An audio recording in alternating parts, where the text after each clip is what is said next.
యవ్వన దశ అవతల వృద్ధాప్య దశ. అంటే నువ్వు ఇప్పుడు వృద్ధాప్యంలో అంటే 60 దాటిపోయింది. మామూలుగా అయితే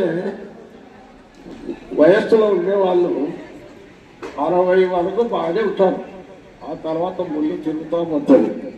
కాబట్టి మీరు భవిష్యత్తులో మీరు ఇబ్బంది వస్తుంది. ఇప్పుడు మీరు కూడా ఇక్కడికి వచ్చినటువంటి వాళ్ళు ఏదైనా ఎవరైనా ఇబ్బందుల్లో ఉండి కష్టాల్లో ఉంటే మీరు ఆదుకోవాలి, మానవతా దృక్పథంతో ఆదుకోవాలి. ఎందుకంటే అది మీ సహజంగా 89, 90 అక్కడ అంటే దాదాపు 89, 90 అంటే 10 సంవత్సరాలు 2000 తర్వాత 23 సంవత్సరాలు అయిపోయి 23 కూడా అయిపోయింది. అంటే ఇక్కడ 23 అక్కడ 33 సంవత్సరాలు అయింది. అంటే ఇక్కడ ఈ పాఠశాలలో 10వ తరగతి చదువుతున్నాను. అంటే ఇప్పుడు మీకు దాదాపు 48 లేక 49 సంవత్సరాలు గడుస్తుంటారు.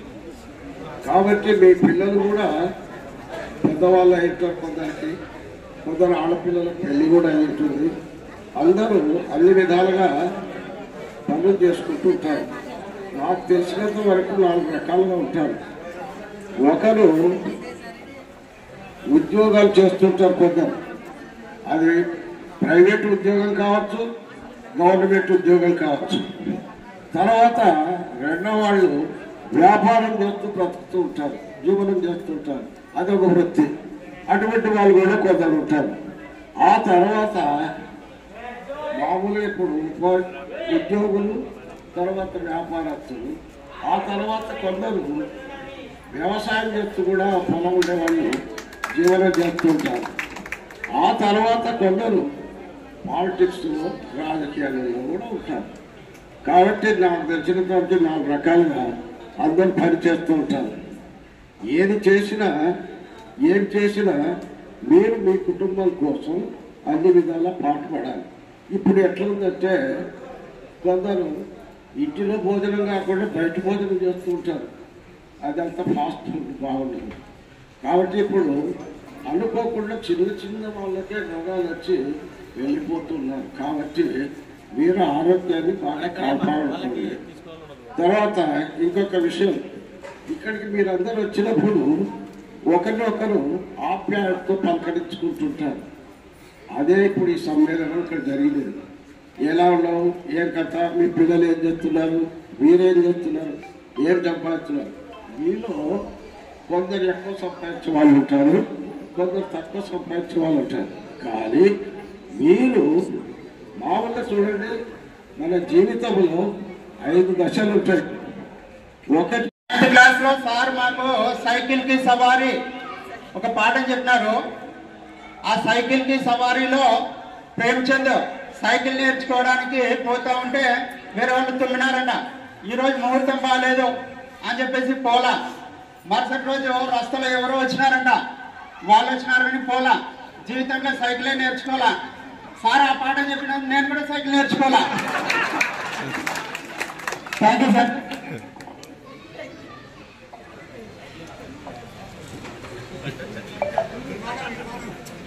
శుక్లాంబరధరం విష్ణుం శశివర్ణం చతుర్భుజం ప్రసన్నవదనం ధ్యాయేత్ సర్వవిఘ్నోపశాంతయే. అగజానన పద్మార్కం గజాననమహర్నిశం అనేకదం తం భక్తానాం ఏకదంతముపాస్మహే ఏకదంతముపాస్మహే. గురు బ్రహ్మ గురు విష్ణు గురుదేవో మహేశ్వర గురు సాక్షాత్ పరబ్రహ్మ తస్మై శ్రీ గురవే నమః.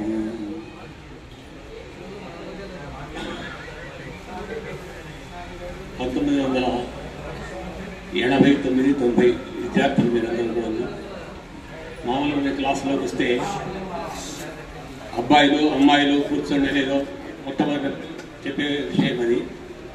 కానీ ఇప్పుడు మేము అమ్మాయిలు అబ్బాయిలు అనే స్థితిలో మీరు లేరు, నేను ఆ స్థితిలో లేను. ఎందుకంటే మీరు ఫాదర్స్ అండ్ మదర్స్ అంటే తల్లి తండ్రి ఆ స్థాయిలో ఉన్నటువంటి మీరు, కాబట్టి మీరు సోదరి సోదరులారా అని చెప్తున్నాను. మామూలుగా మాతృదేవోభవ, పితృదేవోభవ, ఆచార్య దేవోభవ మనందరికీ కూడాను, ఇక మన పోయే పిల్లలకు కూడాను ప్రథమంగా జన్మనిచ్చేటువంటిది తల్లి. కాబట్టి ఆమె దైవం, ప్రథమ గురువు కూడా. ఎందుకంటే పుట్టిన శిశువుకు వినికిడి దగ్గర నుంచి, చూపు దగ్గర నుంచి, నడక, తినడం వగేరా ప్రతి ఒక్కటి కూడాను నేర్పడమే కాకుండా ఆ పిల్లవాడికి విద్యాబుద్ధులు అవన్నీ కూడా, అంటే నడక దగ్గర నుంచి కూడా, నడవడిక కూడా ఎట్లా ఉండాలి అంతా కూడా చక్కగా నేర్పేటువంటిది తల్లి అన్నమాట. కాబట్టి అలాంటి మీ తల్లిని మీరు ఎప్పుడు కూడా మరవద్దండి. ఆమె దైవంగా భావించి సదా ఉన్నాళ్ళకైతే పాదవందన రోజు చేస్తూ ఉండండి, పూజ చేస్తూ ఉండండి.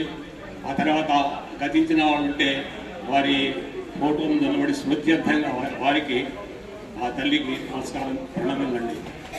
ఆ తర్వాత తండ్రి, పితృదేవోభవ. తండ్రి కూడా తక్కువ పాత్ర కాదు, ఎందుకంటే జన్మకారకుడు ఆయనే. కాబట్టి ఆయన ప్రవర్తన, ఆయన బుద్ధి, ఆయన సరళి ఎలా ఉంటుందో అవన్నీ కూడా పిల్లవాడికి అబ్బుతాయి, అమ్మాయి కానీ అబ్బాయి కానీ అబ్బుతాయి. కాబట్టి ఈయన చరిత్ర కూడా చాలా గొప్పది, చాలా జాగ్రత్తగా ఉండాలి.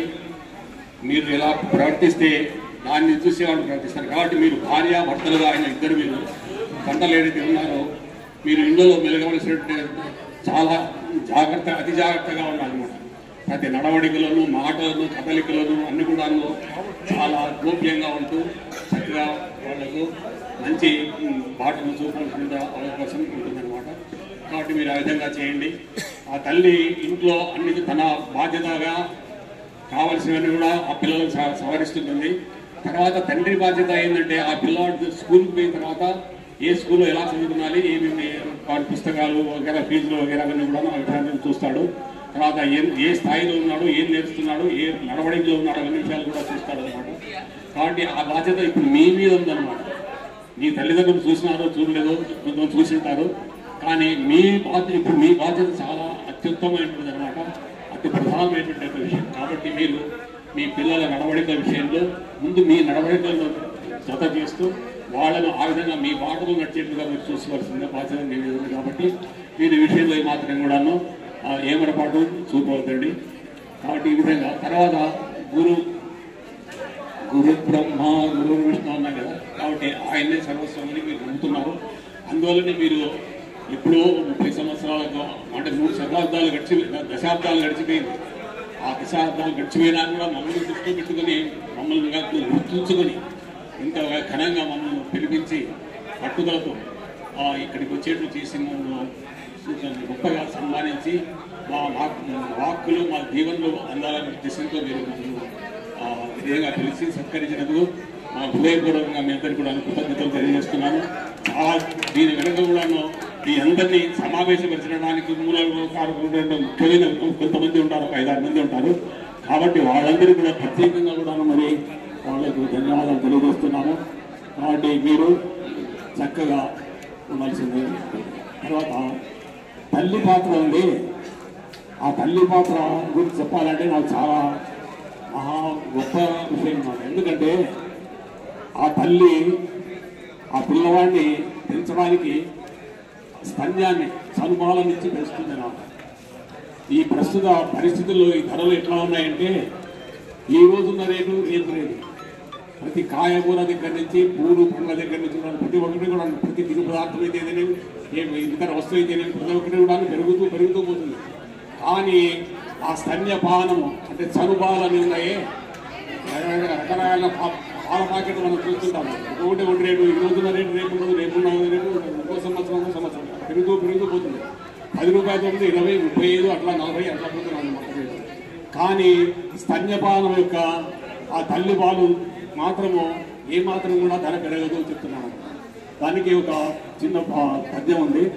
ఖాద్యం కా అసహ్య మహంగా బన్ भले न जाए भोगा, मातृ स्तन से बहने वाला दूध न महंगा होगा। खाद्यों का असह्य महंगा बन తిను పదార్థాలు మనం కొనాలని మార్కెట్కి వెళ్ళినట్టయితే అసలు సహించలేనటువంటిగా చెప్తేనే అబ్బా నాయన అసలు అది ముట్టుకున్నా చూస్తేనే మండిపోతున్నది, ఇక ఆ బిల్లు తీసుకుంటే మా బిల్లే మండిపోతున్నది అన్న రేట్లో ఉంటుంది నాకు. కాద్యం అసఖ్య మహంగా భలేన జాయే భోగం. ఏం తింటావు? తినేటప్పుడు నోరంతా కారమే, అసఖ్య భావము, ఎందుకంటే ధరనే గుర్తొస్తుంటుంది కాబట్టి. కానీ మాతృస్థంసే బహనే వాళ్ళ దూతి, ఆ తల్లి పాలున్నాయే వాటికి అసలు వెలనే లేదనమాట. అమూల్యమైనటువంటి నలుగురికి ఉపయోగపడాల చెట్లు ఎంత ఉపయోగపడుతున్నాయి చూడండి. మనం పిలిచేనే కార్బన్ డైఆక్సైడ్ పిలుచుకొని ఆక్సిజన్ ఇస్తున్నాయి, మనకు మందులు ఇస్తున్నాయి, పనులు ఇస్తున్నాయి. ఆవు మనకు ఎంత సేవ చేస్తుంది, ఎత్తు ఎంత సేవ చేస్తుంది చూడండి. మళ్ళీ మనం ఏం చేస్తున్నాము? మనం నింపుకుంటే సరిపోతుందా? మనం గర్భంలో తింటే అయిపోయినా మన పక్కవాడు ఇంకోసం ఉంటే ఎట్లా? అది మన బాధ్యత కదా. ఆలోచించండి కొంచెం. మన జన్మ సార్థకత కావాలంటే మన సమాజానికి ఏదో ఒకటి చెయ్యాలా. కేవలం మంచంలో పడి ఆసుపత్రిలో పడి శరీరం వదిలిపెట్టడం అది నిరర్థకం. అది కాదు, నువ్వు అద్భుతాలు చేయాలి. నీలో దేవుడు ఉన్నాడన్న విషయం నువ్వు మర్చిపోయినావు. నువ్వు దేవుడు అన్న విషయం మర్చిపోయినావు. నువ్వు దేవుడే మర్చిపోవాలంటే నీలోకి మీరు ప్రయాణం చేయాలా. నేను ఎవరిని మనం చూస్తే ఎవరు నమ్మడంలా. దేహో దేవాలయో ప్రోక్త జీవో దేవో సనాతన. ఈ దేహంలో దేవుడు ఉన్నాడు, జీవుడు ఉన్నాడు. ఆ జీవుడే దేవుడు. దేవాలయం ఇది. దేవాలయాన్ని శుభ్రంగా పెట్టుకోవాలా. దేవాలయాన్ని శుభ్రంగా పెట్టుకుంటాం మనం, అంత దేవాలయాన్ని కాపాడుకోవాలి. శరీరం ఆద్యం కను ధర్మ సాధనం. ఈ శరీరం ఉంటేనే నువ్వు ఏదైనా చేయగలవు. నువ్వు రాజకీయాల్లో పాల్గొనాలన్నా, సంఘ సేవ చేయాలన్నా, ఉద్యోగం చేయాలన్నా, వ్యాపారం చేయాలన్నా ఇది ఆరోగ్యంగా ఉండాలా.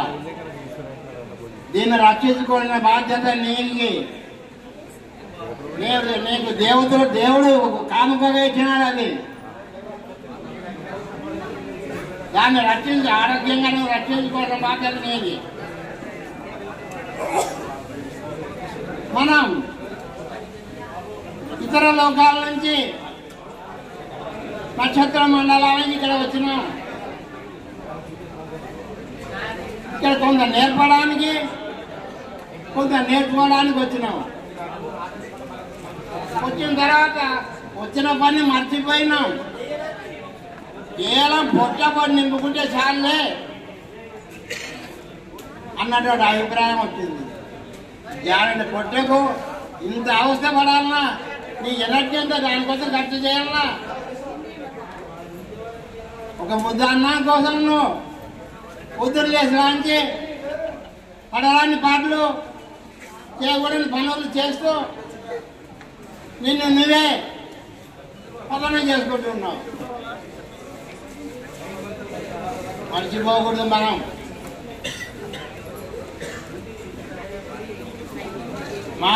మాతలు కూడా పిల్లల్ని ఏర్పడాల. మాతల రోల్ చాలా ముఖ్యమైనటువంటి చెప్పినాడు సారు.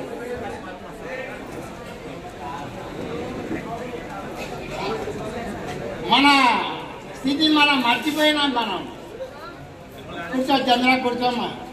చంద్ర కూర్చో.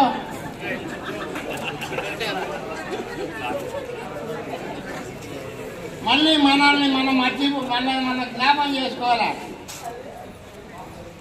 మనలో అనంతమైన శక్తి ఉంది. ఎవరు కూడా తక్కువ కాదు, ఎవరు ఎక్కువ కాదు.